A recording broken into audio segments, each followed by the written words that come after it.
But we accumulated a lot of the pictures because of uh, working in the South, covering civil rights, and just traveling in the South a lot, and certainly not as far back as these pictures go.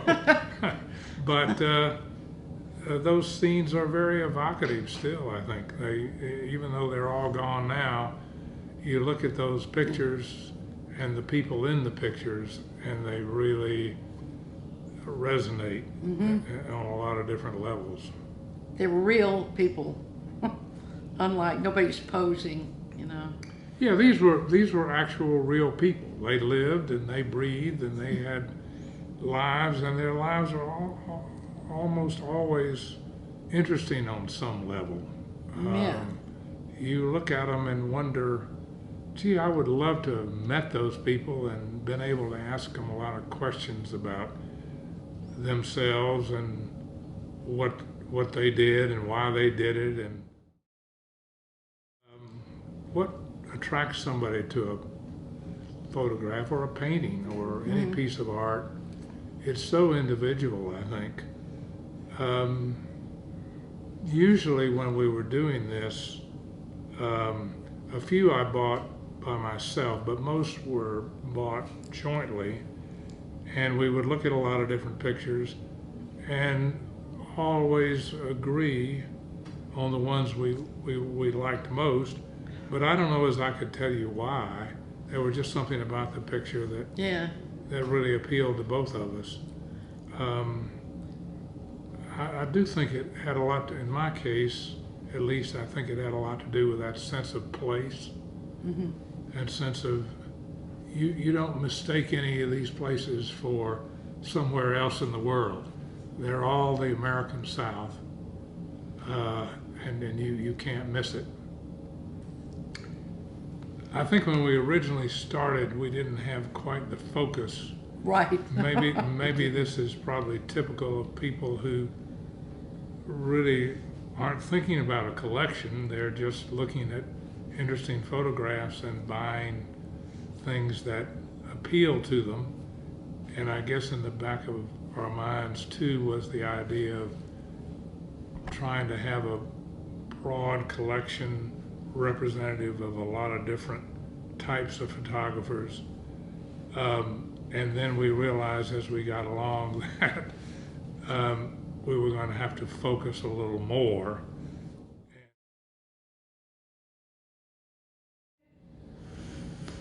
I think what really the central part of the collection may be the Depression era South photographs taken by the Farm Security Administration photographers, some famous ones like Walker Evans and Dorothea Lange, and then some much less famous ones like Marion Post Wolcott, who's one of our favorites actually. Yeah. That was an era of great hardship. I think everyone will look at those pictures and see different things in those pictures depending on their own experience and background and outlook on life. To us, I think we saw people who endured a lot and managed to get through a lot and preserve. I'm always impressed at how maybe optimistic is too strong a word to use in some of these cases, but how Resilient. Resilient is the perfect word. How resilient they look.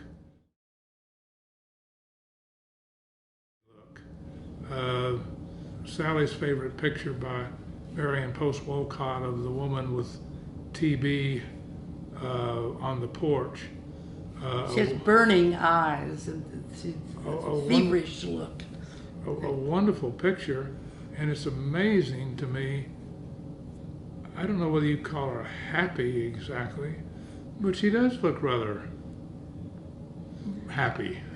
But in that picture, she's looking out at friends, apparently. She's standing on the porch looking out, and she's got just a lot of things going on in her mind.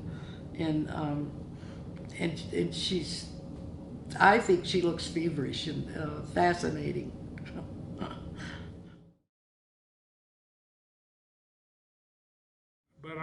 favorite is another Marion Post Walcott of a group of farm workers in a field, which always reminds me actually of a Renaissance photograph because of the way they're standing. They're all looking different directions. They're looking in different directions. They've been hoeing weeds in a field, and have a very patient look on their face. Or resigned, maybe. Perhaps resigned, perhaps resigned. Yeah. I would be looking like, when can I get out of here? Yeah, right.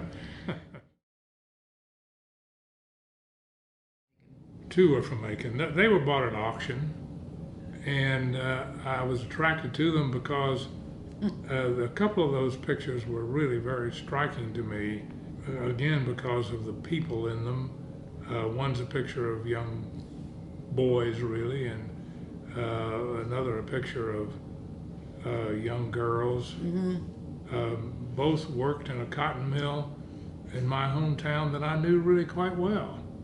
The mill, not the kids. Right, the mill, which was still there when I was a kid growing up there. That mill still was there and was still producing cotton. And I went to school with kids whose parents worked in that cotton mill, and I guess those kids I went to school with were lucky at that time they weren't working in that cotton mill, and perhaps the reason they weren't working there is because of Lewis Hines' photographs, which prompted a lot of child labor legislation and so forth. So those were that attracted me to that particular lot of photographs.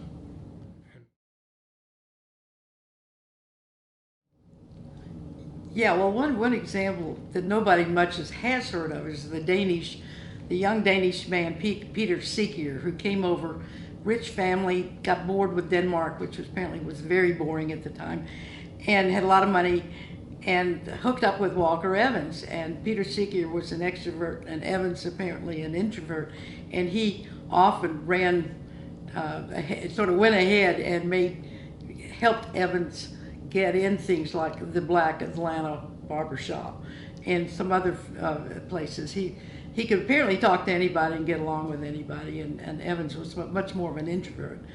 So after a while, you get where you sort of latch on, I think, to certain of the photographers, partly because you know something, you've learned something about them and their background, and partly just because the pictures just say, you want me.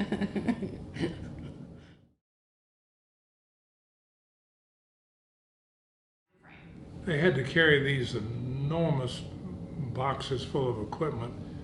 The negatives, the film, was usually 4 by 5 inches, slid into a holder and put in the back of a camera and so forth and so on.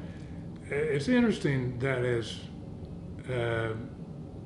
unique as that, I mean, not like today with digital, but sometimes they would take these pictures and develop them and crank the picture into a typewriter, and some of these pictures have the captions typed on the back of the print, which today, of course, we handle these things with white cotton gloves and treat them as though they're special, which they are, of course, quite special, but to them, they treated them like everyday objects.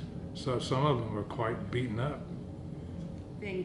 Photography meant a lot then. There wasn't TV, there were, of course not, internet. So photographs meant things to people that they would never have seen otherwise.